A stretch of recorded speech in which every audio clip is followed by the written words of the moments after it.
আসসালামু আলাইকুম। সাদিক মম স্টোরির নতুন একটি ভিডিওতে আপনাদেরকে স্বাগতম। আশা করি সবাই ভালো আছেন। আজকে আপনাদের সাথে শেয়ার করব সামান্য পরিমাণের মাংস দিয়ে ভুনা খিচুড়ির পারফেক্ট রেসিপি। ভুনা খিচুড়িটা করব আমি খাসির মাংস দিয়ে। খাসির মাংস আর খাসির চর্বি দুটাই ব্যবহার করব আমি। আর যারা পোলার চালের খিচুড়িটা তেমন পছন্দ করেন না তাদের জন্য আজকের এই ভিডিও। আমি এখানে ভাতের চালে সিদ্ধ চালে খিচুড়ি করব। আমার কাছে পোলার চালের থেকে সিদ্ধ চালের খিচুড়িটা বেশি মজা লাগে। আর সামান্য পরিমাণে মাংস দিয়ে আজকে আমি ভুনা খিচুড়ি করে দেখাবো আপনাদেরকে। কুরবানি ঈদের সময় কিন্তু এইভাবে খিচুড়ি করলে খেতে অনেক মজা লাগে। আশা করি ভিডিওটি আপনাদের অনেক ভালো লাগবে। আর ভালো লাগলে সাদিক মম স্টোরি চ্যানেলটি অবশ্যই সাবস্ক্রাইব করবেন আর একটা লাইক করে শেয়ার ও কমেন্ট করবেন।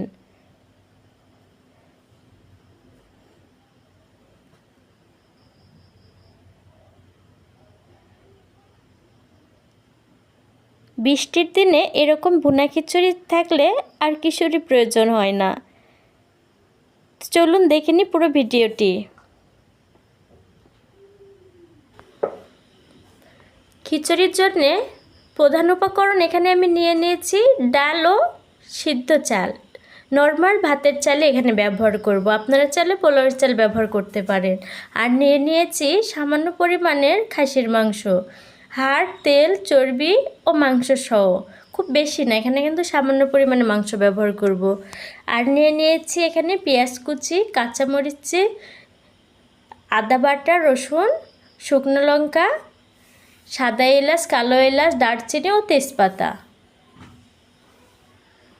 রান্নায় যেগুলো উপকরণ লাগবে সবগুলোই আমি নিয়ে নিয়েছি। আর এখানে আমি ভুনা খিচুড়িটা করব প্রেসার কুকারে। আপনারা চাইলে পাতিলেও করতে পারেন বা রাইস কুকারেও করতে পারেন, কিন্তু আগে থেকে রাইস কুকারে করলে অন্য একটা পাতিলে এইভাবে ভালো করে মাংস আর ইয়াটা কষায়ে চাল ভেজে তারপরে রাইস কুকারে ব্যবহার করবেন। আমি এখানে দিয়ে দিচ্ছি পরিমাণ মতো সাদা তেল ও সরিষার তেল। আমি দুই রকম তেলই এখানে ব্যবহার করব। খিচুড়িটা খুব সুন্দর একটা ফ্লেভার নিয়ে আসবে, তার জন্য দিয়ে দিলাম তেজপাতা।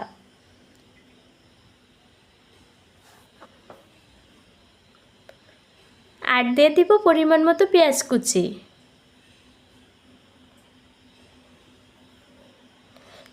পেঁয়াজের পরিমাণটা কিন্তু একটু বেশি নিয়েছি, ভুনা খিচুড়িতে পেঁয়াজের পরিমাণটা একটু বেশি লাগে। আর দিয়ে দিলাম কোয়া ছাড়ানো রসুন।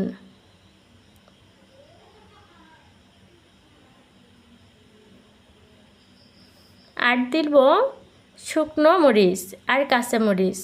শুকনো মরিচ আর কাঁচামরিচ দুই ধরনের মরিচই ব্যবহার করতেছি, দেখতেও সুন্দর লাগবে আর স্বাদটাও ভালো আসবে।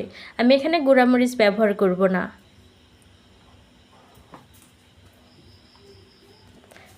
তেলের সাথে খুব ভালো করে ভেজে নিব, বাদামি করে ভেজে নিতে হবে।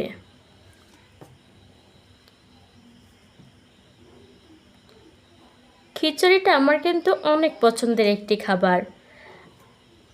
আমি মাঝে মধ্যে হুটহাটকে খিচুড়ি রান্না করে খাই, আর বৃষ্টি হলে তো কোনো কথাই নাই।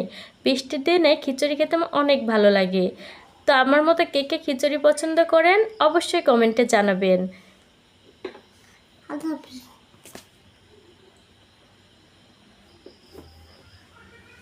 খুব ভালো করে নেড়ে নেব।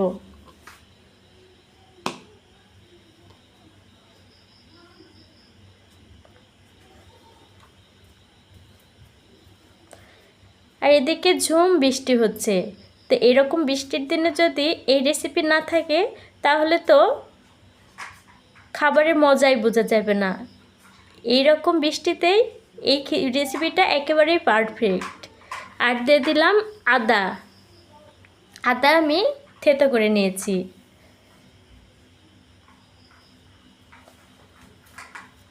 খুব ভালো করে তেলের সাথে ভেজে নিয়েছি।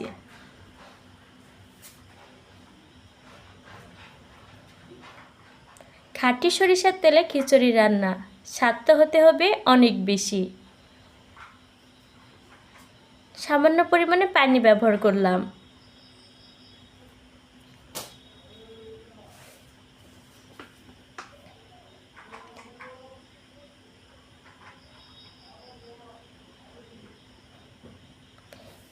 এখন দিয়ে দিলাম আদা বাটা। আদা আর জিরা একসাথে বেটে নিয়েছি। আগে কিন্তু আমি আদা থেতো করে দিয়েছি, পরে সামান্য পরিমাণে আদা জিরা শিলপাটায় বেটে ব্যবহার করলাম। আর দিয়ে দিব পরিমাণ মতো রসুন বাটা।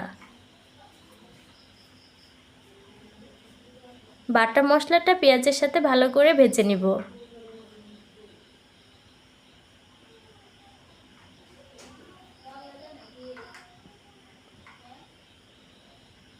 খুব ভালো করে কষিয়ে উপরে তেল এসে যাওয়া পর্যন্ত অপেক্ষা করব।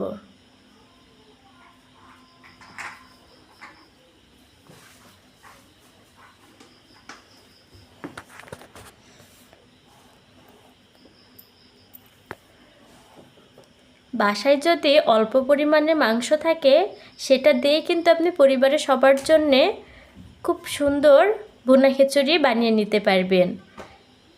আর তার জন্যে আজকে আমার ভিডিওটি। একেবারে মাংসে ঠাসা ভুনা খিচুড়ি না, সামান্য পরিমাণের মাংস দিয়েও অনেক সুস্বাদু ভুনা খিচুড়ি বানানো যায়। মশলাটা খুব ভালো করে কষিয়ে নিয়েছি।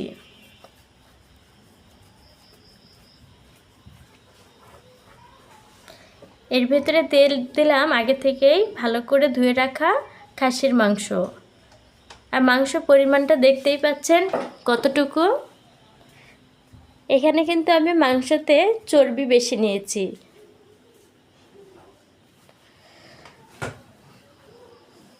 দিয়ে দিলাম লবণ।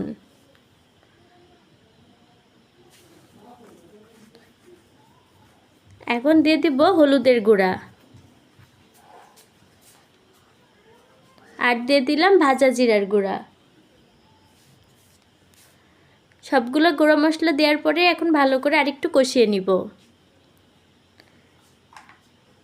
এখনই পানি ব্যবহার করবেন না, আগে মাংসের সাথে মশলাগুলো খুব ভালো করে কষিয়ে নেবেন, তাহলে মাংসের ভিতরে মশলা খুব সুন্দর করে ঢুকবে আর খেতেও অনেক ভালো লাগবে। খাসির মাংসে এমনিতে এক্সট্রা একটা গন্ধ থাকে, এইভাবে কষানো হলে সেই গন্ধটা আর পাওয়া যাবে না, যার জন্যে খিচুড়িটা হবে অনেক সুন্দর।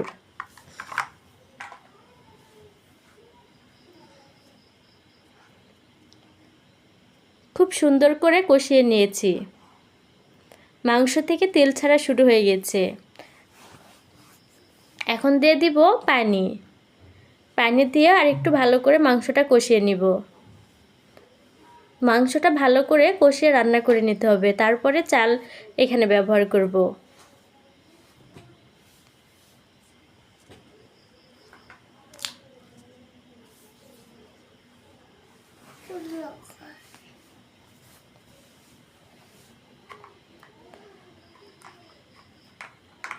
পানি দিয়ে খুব ভালো করে মাংস কষানো হয়ে গেছে। এখানে আগের থেকেই আমি চাল ও ডালটা আধা ঘন্টা ভিজিয়ে ছেঁকে নিয়েছি। এখন মাংসের সাথে দিয়ে খুব ভালো করে ভেজে নিব। আগেই পানি ব্যবহার করবেন না, আগে মাংসের সাথে চাল ও ডালটা খুব ভালো করে নেড়েচেড়ে ভেজে নেবেন। ভুনা খিচুড়ি এক একজন একভাবে করে থাকেন, কিন্তু আমার এইভাবে ভুনা খিচুড়ির রেসিপিটা আপনাদের কেমন লাগলো অবশ্যই কমেন্টে জানাবেন। আর ভালো লাগলে লাইক কমেন্ট শেয়ার করতে ভুলবেন না। আর অবশ্যই আমার চ্যানেলটা সাবস্ক্রাইব করে আমার পাশে থাকবেন। এখন দিয়ে দিব পরিমাণ মতো পানি। আমি যা চাল নিয়েছি তার ডবলের একটু কম পরিমাণে পানি দিব। এখন প্রেসার কুকারে ঢাকনাটা লাগিয়ে দিব, দিয়ে 3টে সিটি দিয়ে নিব। আর যারা পাতিলে রান্না করবেন তারা পরিমাণ মতো পানি দিয়ে ভালো করে নেড়েচেড়ে কষিয়ে নেবেন, সিদ্ধ হওয়া পর্যন্ত অপেক্ষা করবেন। এই যে এদিকে আমার 3টে সিটি দেওয়ার পরে খিচুড়িটা পুরোপুরি রেডি। কত সুন্দর একটা কালার এসেছে, একেবারেই ভুনা খিচুড়ির পারফেক্ট কালার, স্বাদটাও কিন্তু পারফেক্ট হয়। এখন একটু নেড়েচেড়ে নিব।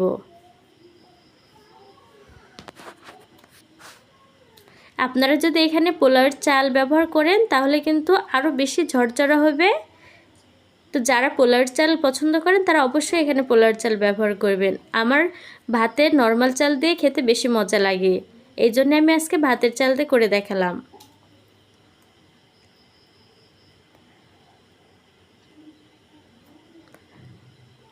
আর এত সুন্দর একটা ফ্লেভার আসতেছে, সেটা আপনার বাসায় রান্না না করলে বুঝবেন না।